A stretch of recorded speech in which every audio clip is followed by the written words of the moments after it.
다 같이 묵도하심으로 주일 예배를 드리겠습니다. 여호와의 산에 오를 자 누구며 그의 거룩한 곳에 설 자가 누구인가? 곧 손이 깨끗하며 마음이 청결하며 뜻을 허탄한 데 두지 아니하며 거짓 맹세하지 아니하는 자로다. 아멘.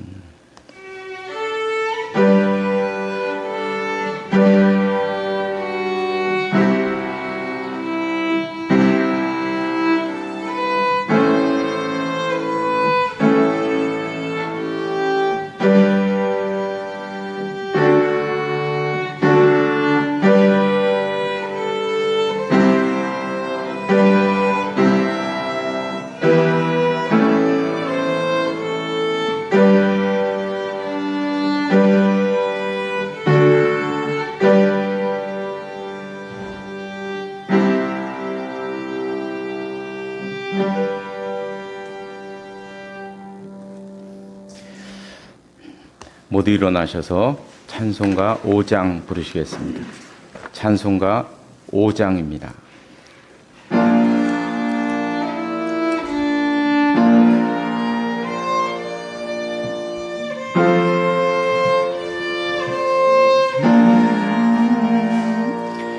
이 천지가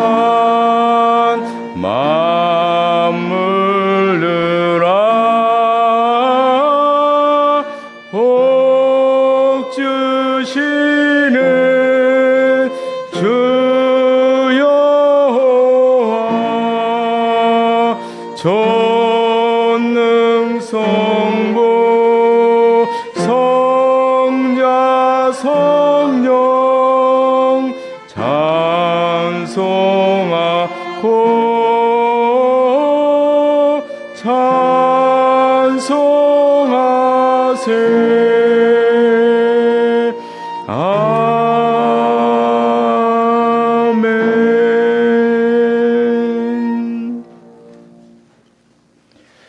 교동문은 69번입니다. 교동문 69번 이사야 40장 말씀입니다.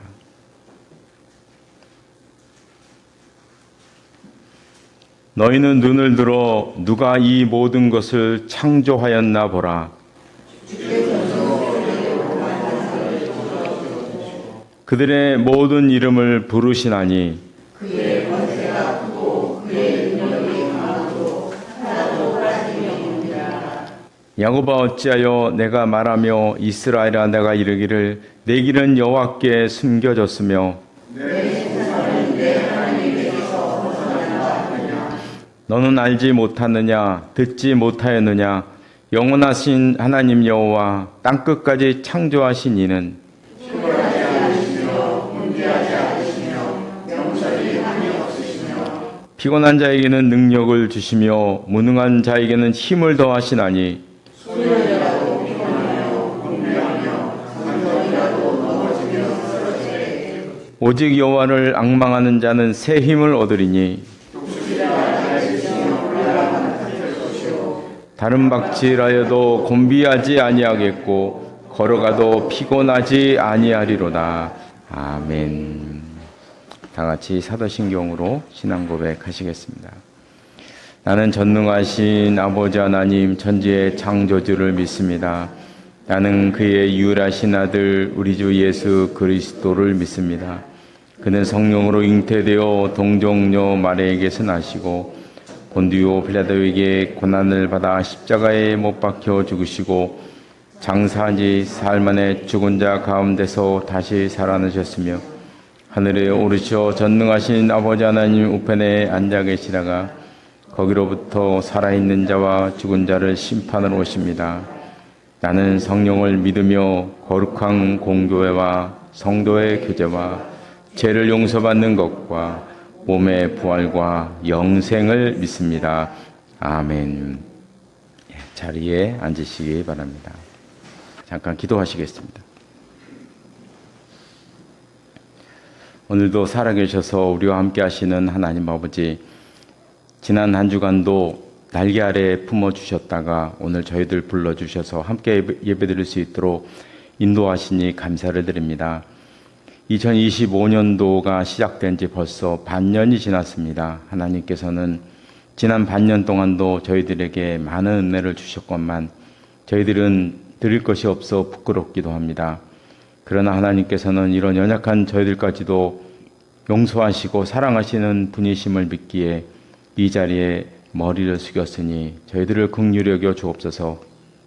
남은 반년 동안은 있는 자리에서 그리스도의 사랑과 향기를 드러내는 삶을 살게 하시고 그래서 하나님께 향기로운 열매를 올려드리며 살아갈 수 있도록 인도하여 주옵소서. 무엇보다 저희 교회가 하나님께서 기뻐하시는 교회가 되기를 원합니다. 항상 말씀이 살아있게 하시고 참다운 평강과 안식이 있는 교회가 될 수 있도록 함께하여 주시옵소서.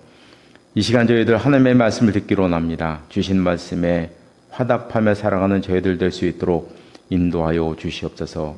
예수님의 이름으로 기도드리옵나이다. 아멘.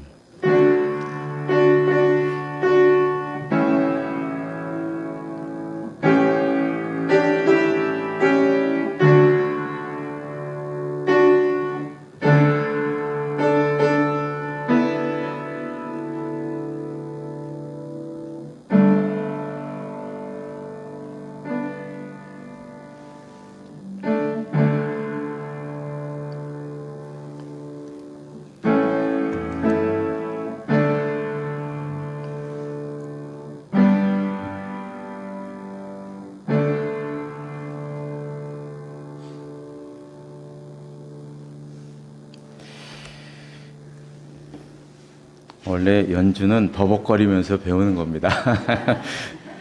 저도 예전에 고등부 교사를 할 때 기타를 조금 칠 줄 안다고 찬양단을 맡겨가지고 버벅거리면서 제가 막 그 증인이 저기 오동원 집사님이 그때 찬양 대원이었거든요. 제가 기타도 잘 못 치는 사람이 찬양도 잘 모르는 사람이 기타 좀 친다고 다른 선생님이 못 친다고 그래가지고 제가 인도를 했는데 우리 아이들한테 기타를 배우면서 아이들이 기타를 저보다 더 잘 쳐요. 아이가. 그래서 기타를 배우면서 코드를 배우면서 찬양도 배우면서 왜 그냥 학생들한테 그냥 맡기면 될 텐데 왜 교사를 세웠는지 제가 지금 생각하면 학생들한테 맡기면 더 잘했을 텐데 이런 생각이 듭니다. 그래서 우리 할인이는 힘내시고 다 이렇게 배우는 거예요. 저도 예전에 다 이렇게 해봤어요. 예. 오늘 주신 하나님의 말씀은 구약성경 여호수아 14장 말씀입니다. 여호수아 14장 6절에서 15절 말씀까지 6절에서 15절 말씀까지 한 절씩 교독하시겠습니다. 구약성경 340쪽에 있는데요.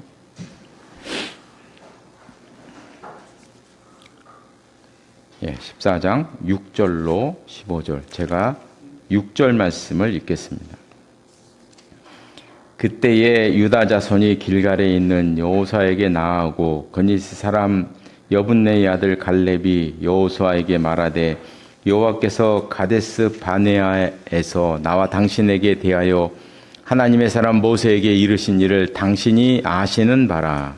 내 나이 40세에 여호와의 종 모세가 가데스 바네아에서 나를 보내어 이 땅을 정탐하게 하였으므로 내가 성실한 마음으로 그에게 보고하였고 나와 함께 올라갔던 내 형제들은 백성의 간담을 높게 하였으나 나는 내 하나님 여호와께 충성하였으므로 그날에 모세가 맹세하여 이르되 내가 내 하나님 여호와께 충성하였으니 내 말로 하는 나는 영원히 너와 내 자손에게 이르리라 하였나이다. 이제 보소서 여호와께서 이 말씀을 모세에게 이르신 때로부터 이스라엘 이 광야에서 방황한 이 45년 동안을 여호와께서 말씀하신 대로 나를 생존하게 하셨나이다. 오늘 내가 85세로 돼 모세가 나를 보내던 날과 같이 오늘도 내가 여전히 강건하니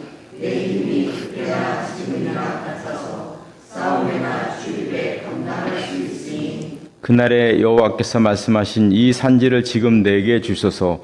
당신도 그날에 들으셨거니와 그곳에는 아낙 사람이 있고 그 성읍들은 크고 견고할지라도 여호와께서 나와 함께 하시면 내가 여호와께서 말씀하신 대로 그들을 쫓아내리이다 하니 여호수아가 여분의 아들 갈렙을 위하여 축복하고 헤브론을 그에게 주어 기업을 삼게 하매 헤브론이 그니스 사람 여분네의 아들 갈렙의 기업이 되어 오늘까지 이르렀으니 이는 그가 이스라엘의 하나님 여호와를 온전히 쫓았음이라. 헤브론의 예지는 기럇 아르바라. 아르바는 아낙 사람 가운데서 가장 큰 사람이었더라. 그리고 그 땅에 전쟁이 그쳤더라. 아멘. 이 말씀이 하나님의 은혜가 함께 하시기를 바랍니다. 찬송가 280장. 찬송가 280장 부르시겠습니다.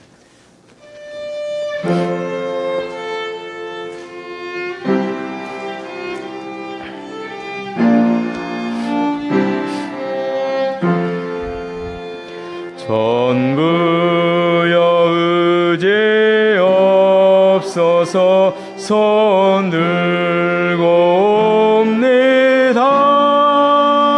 주 나를 외면하시며 나 어디 가리까.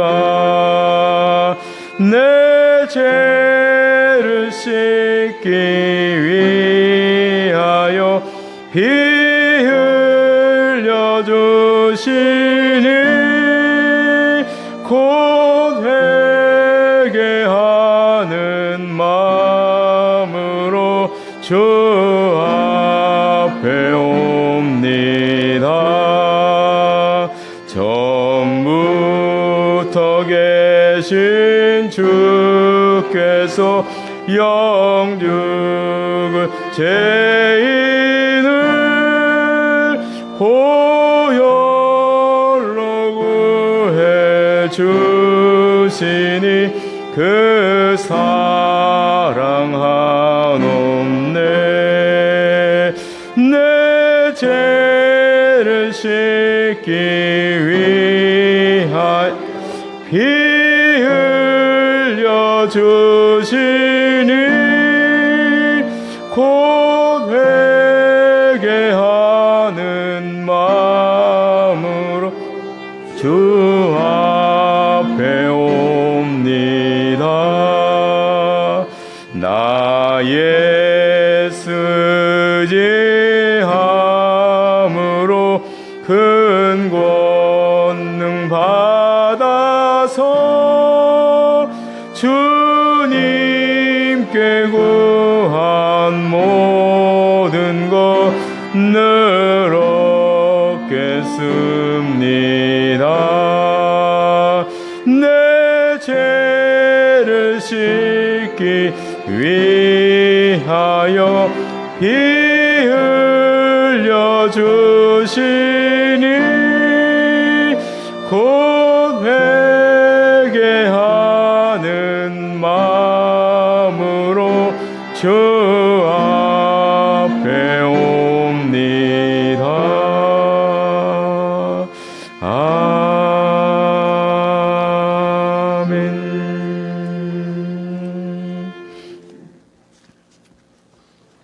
여호수아 말씀에서 분량이 가장 많은 것은 가나안 땅을 분배하는 내용입니다. 여호수아의 가장 큰 역할은 가나안 땅을 점령하고 그 땅을 각 지파별로 분배하는 것이었는데요. 그래서 13장부터 이 분배하는 내용이 나옵니다. 쭉 나오고 있습니다. 분배한 내용이 이제 그림에 보면 이렇게 이제 분배를 했습니다. 14장 2절에 보면 분할하는 방법이 나오는데요. 지파별로 나와서 제비를 뽑았습니다. 제비를 뽑았고요. 또 15장 1절에 보면 가족대로 제비를 또 뽑았어요. 먼저 지파별로 땅을 이렇게 분할을 받고 그 안에서 또 가족별로 제비를 뽑았는데요. 아무래도 가족 수가 많으면 좀 땅이 좀 많이 필요할 테니까 그런 것들이 좀 가만히 돼서 가족 수대로 분할을 한 것 같습니다. 그런데 이제 이런 일들이 있으면 어쩔 수 없이 나타나는 것은 불평이죠. 그렇죠? 불평이 늘 따르게 되지 않습니까? 그래서 14장, 17장에 보면, 또 뒤에 넘겨서 17장, 14절 말씀에 보면, 요셉 자손이 나와서 이제 여호수아에게 얘기를 해요. 요셉 자손이, 보면은 14절 끝에 보니까, 나의 기업을 위하여 한 제비, 한 분깃으로만 내게 주심은 어찌함이니까? 너무 조금 줬다는 거죠. 요셉 자손은 에브라임 지파와 므낫세 지파입니다. 에브라임 지파와 므낫세 지파야. 그러면 한번 우리가 보면 므낫세 지파가 여기랑 여기 두 개잖아요, 그죠? 에브라임 지파는 여기 있고요. 에브라임 지파가 므낫세 지파의 땅을 합치면 전체 땅의 4분의 1이 넘습니다. 제가 볼 땐. 그렇죠? 4분의 1이 넘어요. 12지파인데 12지파로 나눴는데 두 지파가 땅이 4분의 1이 넘어요. 그리고 또 이 갈릴리 주변의 요 땅, 요 므낫세 지파의 요 땅은 상당히 비옥한 땅이에요. 이 전체 땅 중에 제일 비옥한 땅이거든요. 그리고 또 므낫세 지파 이 땅, 에브라임 이 땅도 산지를 비껴갔어요. 산지는 이 밑에 있어요, 다. 산지를 좀 비껴간 땅이죠. 요 밑에 쪽만 좀 산지 있고, 나쁜 땅이 아니에요, 절대로. 나쁜 땅이 아닙니다. 그래서 우리가 요셉 자손이 왜 이런, 우리가 봐도 말도 안 되는 요구를 했어요. 왜 이게 적다고 얘기를 했지? 우리가 좀 상식적으로 말이 잘 안 되는데요. 근데 14절 중간에 보면 이런 얘기예요. 내게 복을 주심으로 내가 큰 민족이 되었다. 그러니까 요셉 때문에 이스라엘 백성들이 살아났잖아요. 요셉 때문에. 그러니까 지금 요셉 자손이 기득권을 주장하는 것입니다. 우리 지파는 남다른 지파 아니냐? 이 민족을 세운 지파가 아니냐? 더 잘해줘야 된다. 이런 얘기죠. 그런데 이제 진짜 문제는 뭐냐면요. 여호수아가 요셉 자손이었다는 것입니다. 에브라임 지파였어요. 그러니까 지금 뭐 자기 친척들이 와서 항의하는 거죠. 자기 식구들이 와서 항의하는 것이고, 자기 식구들이 와서. 이런 모습은 예나 지금이나 비슷하죠. 요즘 말로 하면 아빠 찬스를 쓰는 거죠. 그죠? 아빠 찬스를 쓰고 있어요. 자기 지파 사람들. 이거 어떻게 해야 됩니까? 어떻게 해야 돼, 이거? 여호수아가 이제 이런 대답을 해요. 15절. 17장, 이제 15절 끝에 보면 이런 얘기예요. 스스로 개척하라. 삼림에 올라와서 스스로 개척해라. 이런 얘기를 해요. 스스로 개척해라. 그러면서 이제 또 18절 끝에 보면 이런 얘기예요. 가나안 족속이 비록 철병거를 가졌고 강할지라도 내가 능히 그를 쫓아내리라. 네 스스로 개척해라. 참 속이 시원한 사이다 명령입니다. 그죠? 아주 속이 시원해요.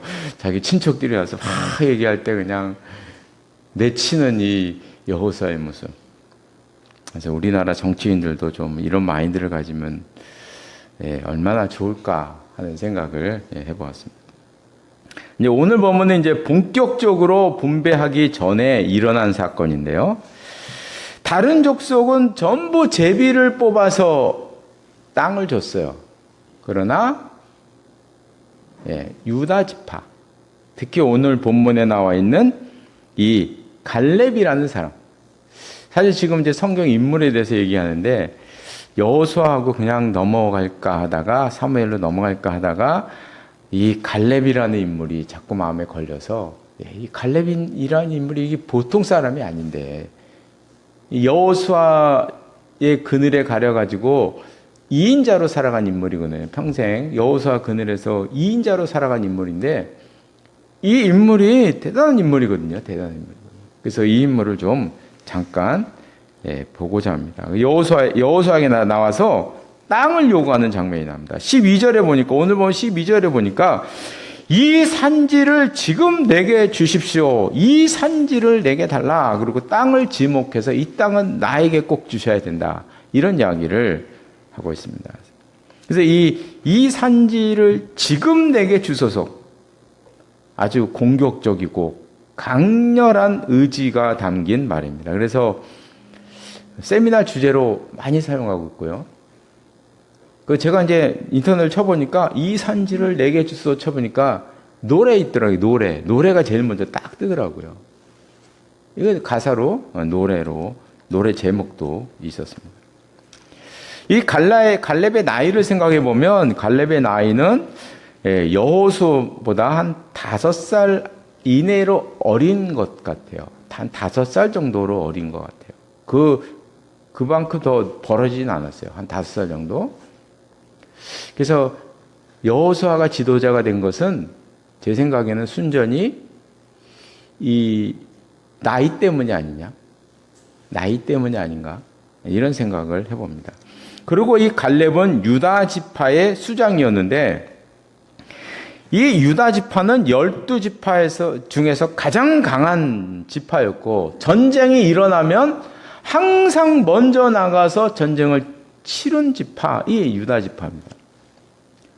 보면 광야 시절에도 진을 칠 때도 늘 요 앞에 동쪽에 맨 앞에 진을 쳤고요. 특히 행진할 때 보면 요 밑에 행진의 순서가 나오거든요. 12지파. 맨 앞에 있었어요, 유다. 맨 앞에 갔어요. 하여간 무슨 전쟁을 치렀다 그러면 유다 지파가 먼저 나가는 거예요. 먼저.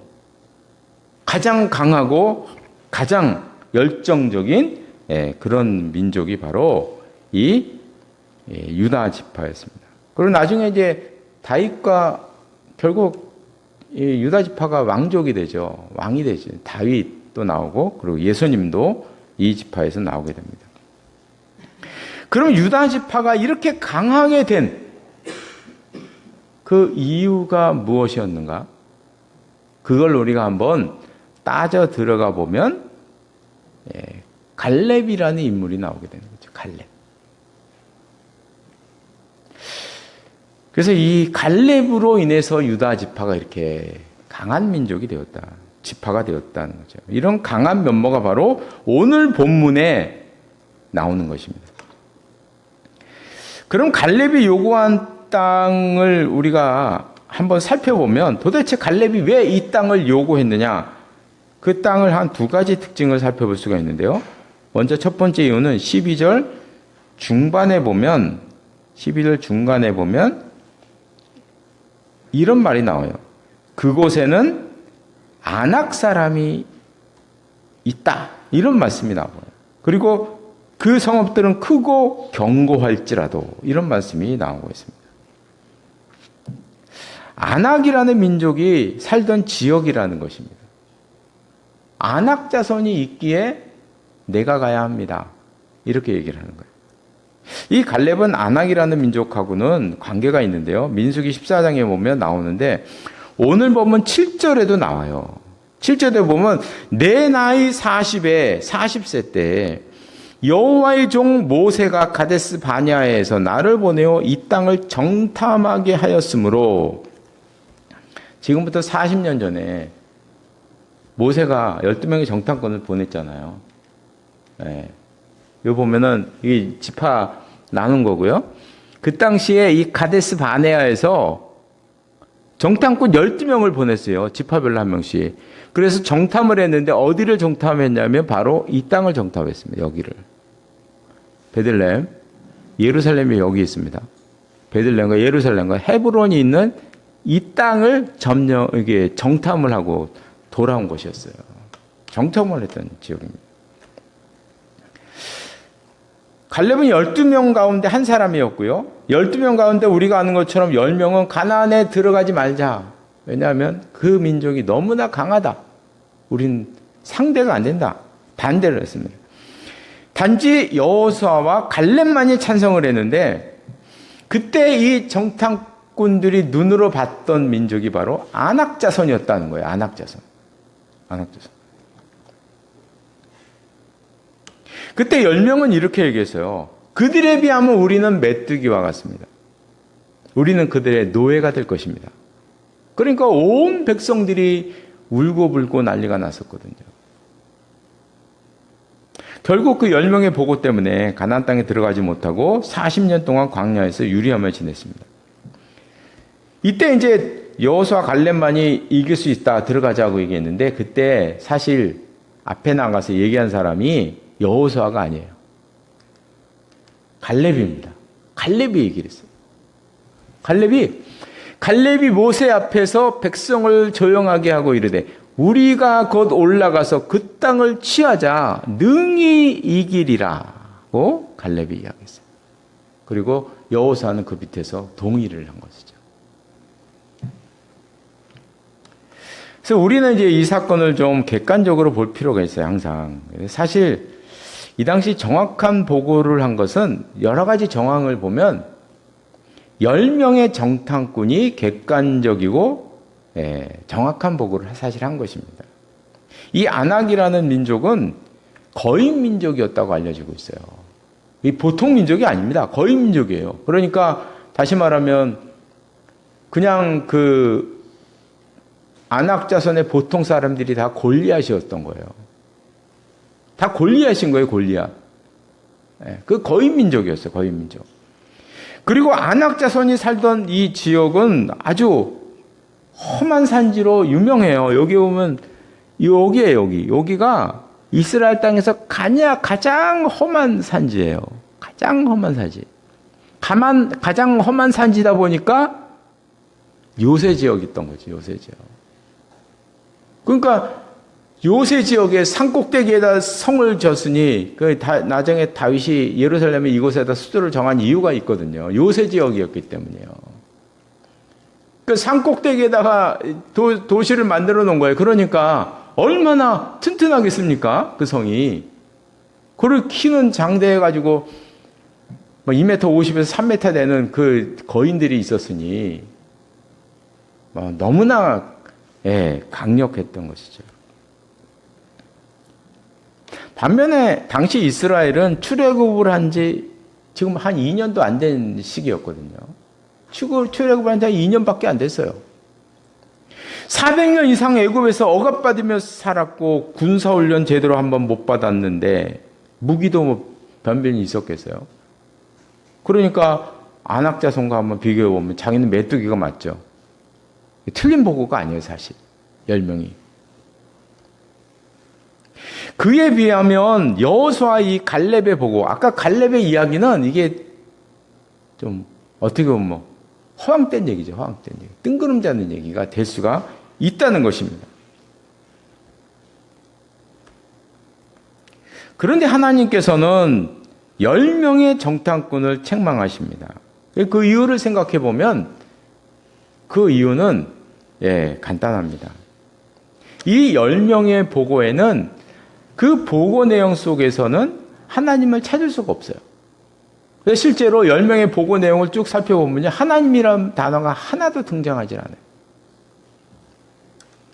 하나님이 함께 하시면 이길 수 있다는 가능성을 그들은 갖지 않았어요. 애굽에서 나올 때 자기들이 강대에서 나왔나요? 그게 아니잖아요. 그죠? 자기들은 지금 2년 동안 겪었잖아요.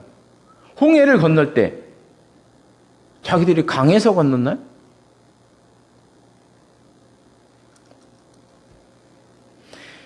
여호수아와 갈렙만이 그 가능성을 말한 것입니다. 아낙 자손이 아무리 강하다고 해도 우리에게는 하나님이 계시지 않습니까?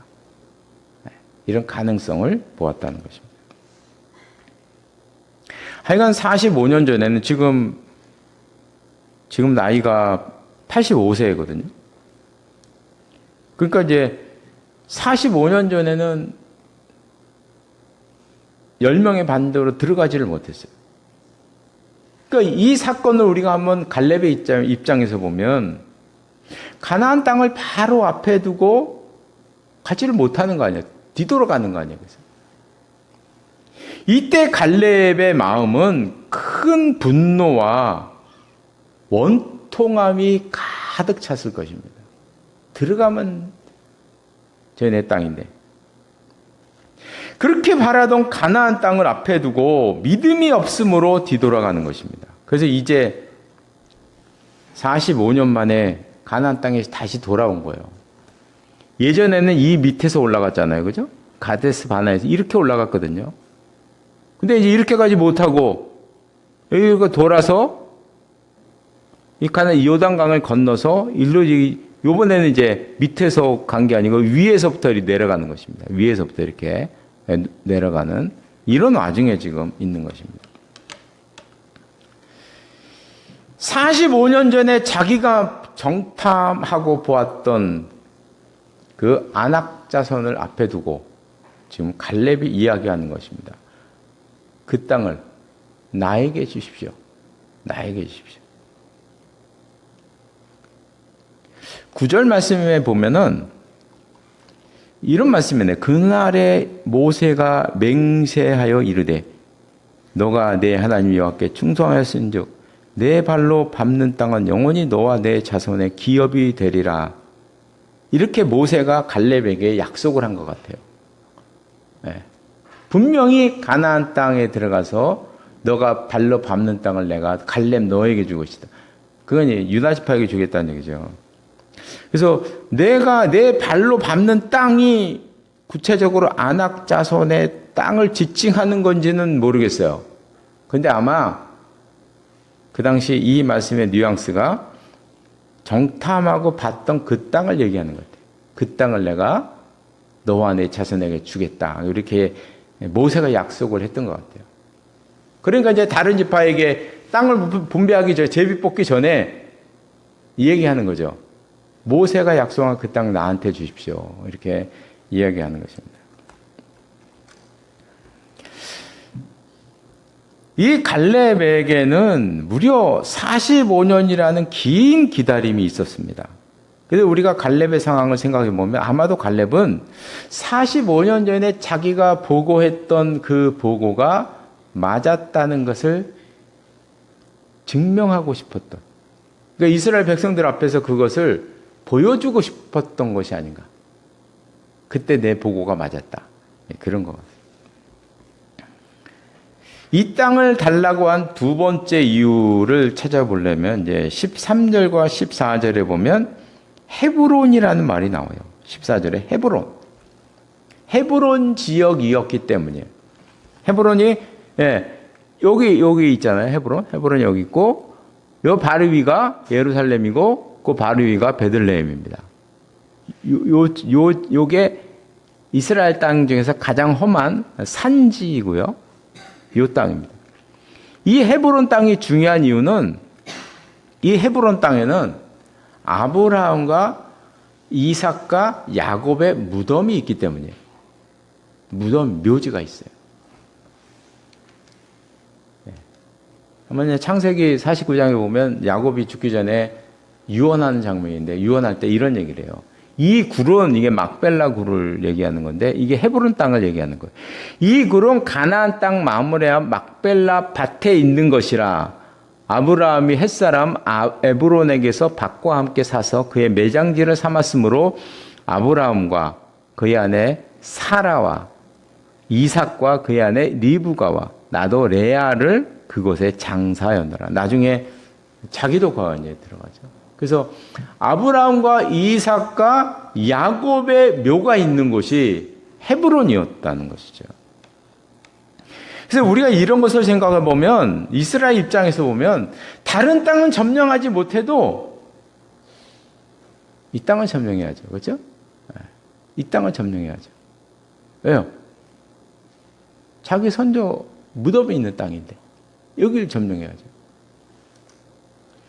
그런데 안타깝게도 이 땅에는 안악자손이 살고 있었다는 거죠. 이 안악자손은 다른 지파로서는 감당하기 어려운 그 자손이에요. 오직 유다 지파만이 감당할 수 있는 그런 자손이었습니다. 그래서 이 헤브론은 내게 주십시오. 결국 유다 지파가 결국에는 뭐 장손은 아니었지만 결국 왕족이 되고 이스라엘 전체를 다스리는 민족이 되죠.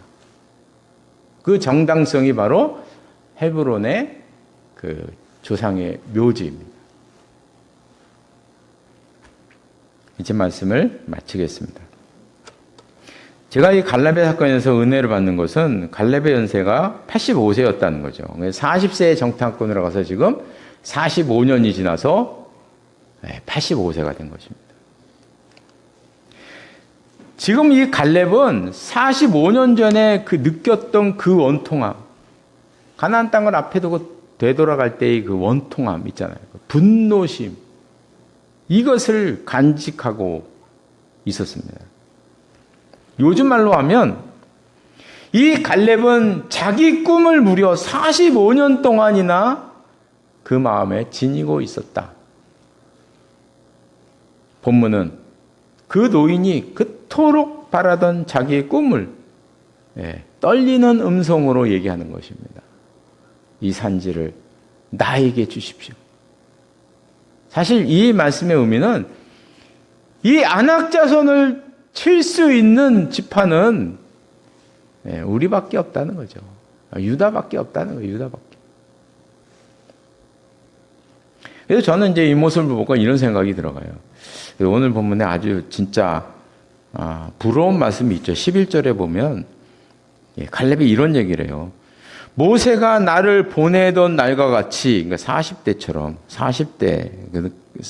40세가 갔으니까 그날 같이 오늘도 85세가 되었을 지금도 내가 여전히 강건하니 내 힘이 그때나 지금이나 같아서 싸움이나 출입에 감당할 수 있습니다. 자기가 직접 나가서 안악 자손을 치겠다는 얘기입니다. 놀랍지 않습니까? 그렇죠?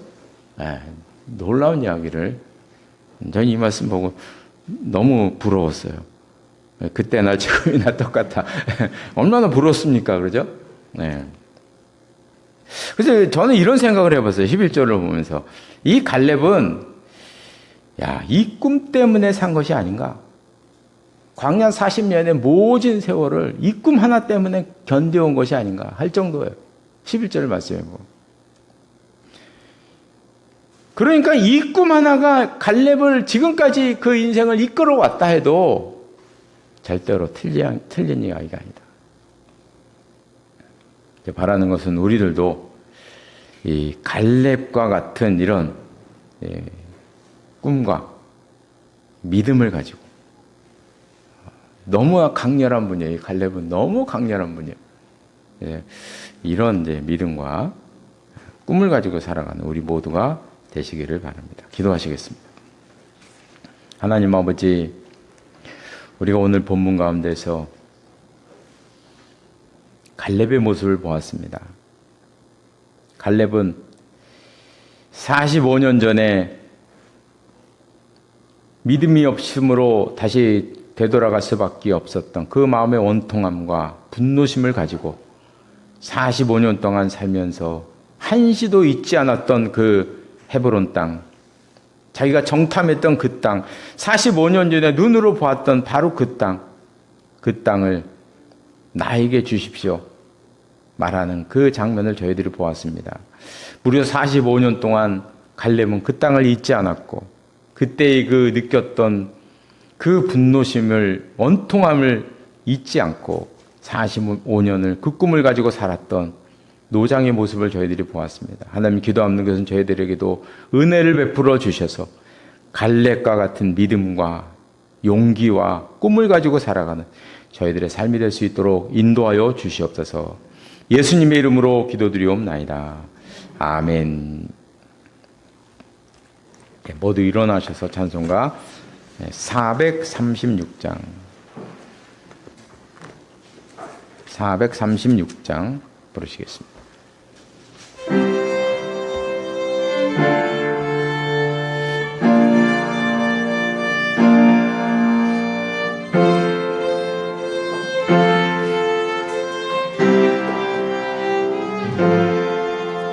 나 이제 주님의 새 생명 얻은 몸 옛 것은 지나고 새 사람이로다.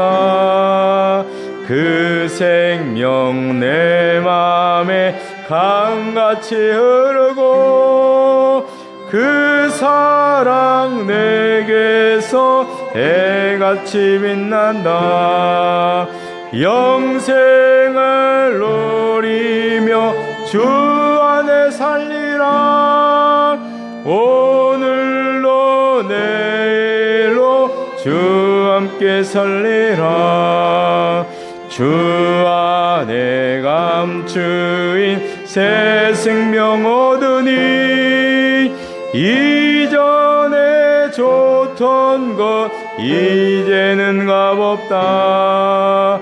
하늘의 은혜와 평화를 맛보니 찬송과 기도로 주 함께 살리라. 영생을 누리며 주 안에 살리라. 오늘도 내일도 주 함께 살리라. 산천도 초목도 새 것이 되었고 죄인도 원수도 친구로 변한다. 새 생명 얻은 자 영생을 누리니 주님을 모신 만 새 하늘이로다. 영생을 누리며 주 안에 살리라. 오늘로 내일로 주 함께 살리라. 주 따라가는 길 험하고 멀어도 찬송을 부르며 뒤따라가리라. 나 주를 모시고 영원히 살리라. 날마다 섬기며 주 함께 살리라. 영생을 누리며 주 안에 살리라. 오늘로 내일도 주 함께 살리라. 아멘. 기도하시겠습니다. 지금은 우리 주 예수 그리스도의 은혜와 하나님 아버지의 극진하신 사랑하심과 성령의 교제하심과 교통하심이 이 자리에 나와서 예배드린 귀한 하나님의 사람들과 가정과 기업 위에 항상 함께 하시기를 간절히 축원하옵나이다. 아멘.